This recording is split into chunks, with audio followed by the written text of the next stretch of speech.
Hello ji, hi ji. And दिल से देसी लोगों के लिए भाई दिल से राम राम। तो भाई सुबह हो गई है मेरी। आप सभी जानते हैं बिग बॉस का होता है रिव्यू, तो सोने में बजते हैं 2 और उसके बाद भाई अभी 10 बजने वाले हैं।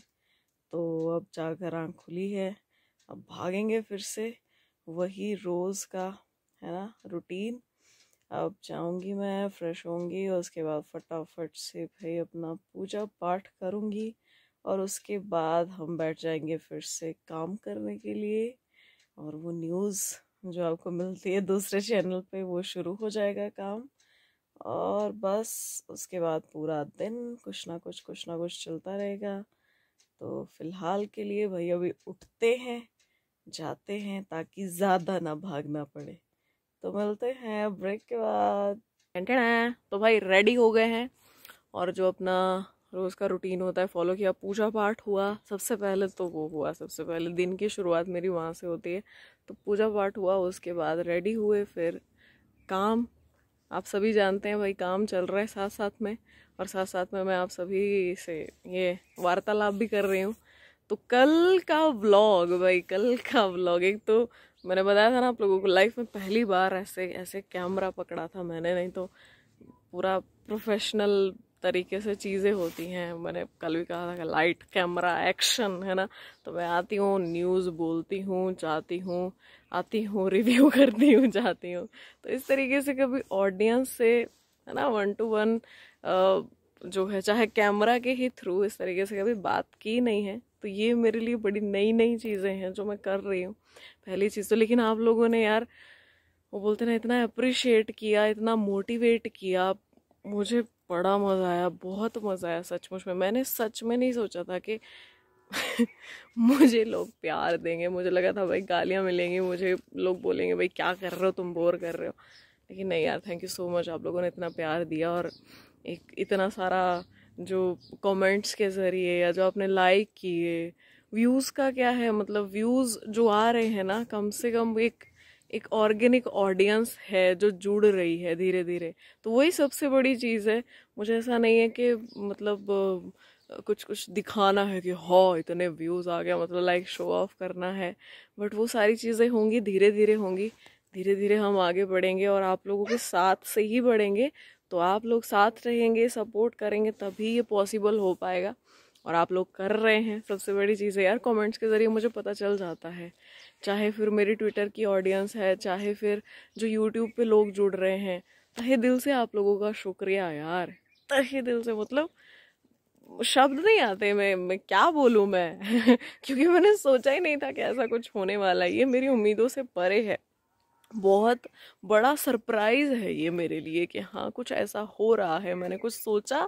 एंड सचमुच में यार लोग आए मेरे साथ, जुड़े। वो कितने भी हो, वो क्वांटिटी मैटर नहीं करती, वो क्वालिटी ज़्यादा मैटर करती है। और जो मतलब वो जो क्वालिटी है ना, वो सबसे बड़ी क्वालिटी उन लोगों में है कि वो प्यार करते हैं। तो यहाँ पे मुझे लगता है कि चीज़ें शायद इजी हो जाती हैं मेरे लिए भी। वो जो हिचकिचाहट है, मैं बड़ा प्रोफेशनल वे है मेरा बात करने का, आप लोगों ने देखा ही होगा। लेकिन अब मैं कोशिश करूँगी कि भाई आए थोड़ा सा अलग से, जैसे बात करती हूँ दोस्तों के साथ, है ना। क्योंकि जब कैमरा ओपन होता है, पता नहीं, मैं कैमरा कॉन्शियस हो जाती हूँ। हेलो गाइस मैं हूँ अदिति शर्मा लेकिन मैं कोशिश करूंगी कि वैसा ना हो।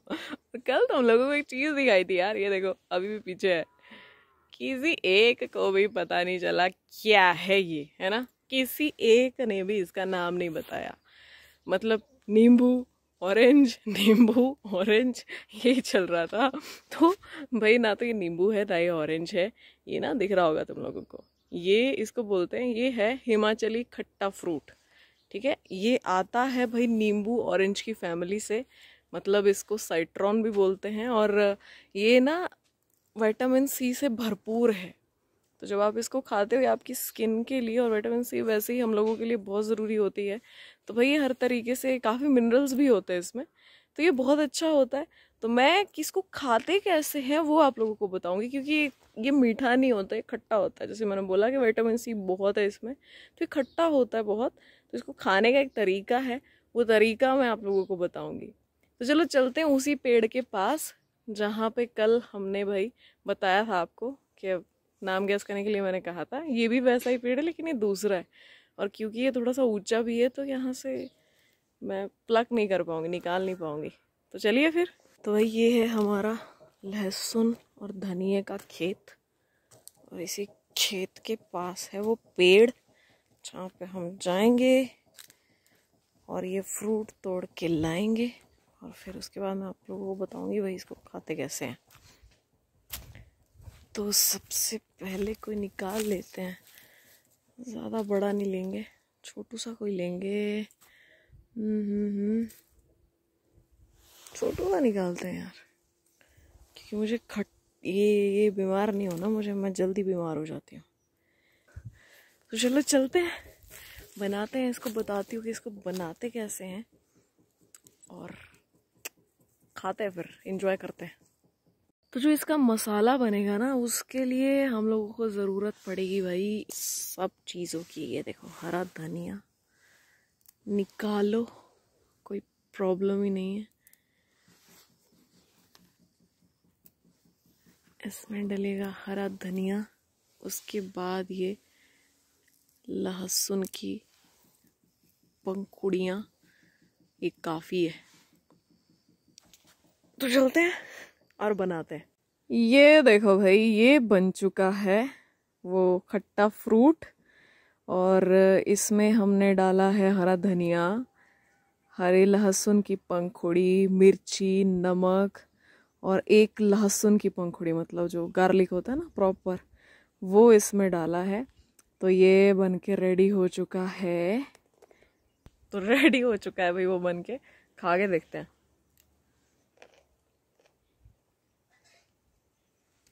बीज आ गया मुंह में। वाह, मैंने पता क्या सोचा था, मैं छोटा सा लेके आऊंगी और ये मैं ज़्यादा नहीं बनाऊंगी क्योंकि आज धूप भी नहीं है इतनी, बहुत कम धूप है। इसको ना धूप में बैठ के खाओ, ज़्यादा बढ़िया रहता है। एंड इसको खाने के बाद कभी भी पानी ना पियो तो सबसे ज़्यादा बढ़िया रहता है, क्योंकि खट्टा है भाई, बीमार हो सकते हो आप। तो मैंने सोचा था मैं खाऊंगी नहीं, लेकिन अब जब मैं खा रही हूँ तो मतलब मैं पूरा खा लूँ। ज़्यादा मैंने बनाया भी नहीं है, बट फिर भी वैसे भी लड़कियां खट्टी चीज़ें बहुत खाती है भाई, मैं तीखा नहीं खाती ज़्यादा।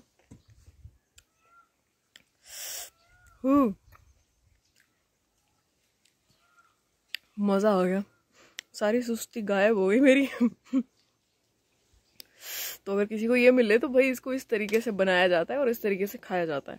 और ऐसे ही नहीं, ये सिर्फ बीमार ही नहीं करता, इसमें विटामिन सी होती है जो बहुत इम्पोर्टेंट है हमारी स्किन के लिए, बॉडी के लिए, और इसमें कुछ मिनरल्स भी होते हैं। आप सर्च कर सकते हो हिमाचली खट्टा फ्रूट, आपको समझ में आएगा।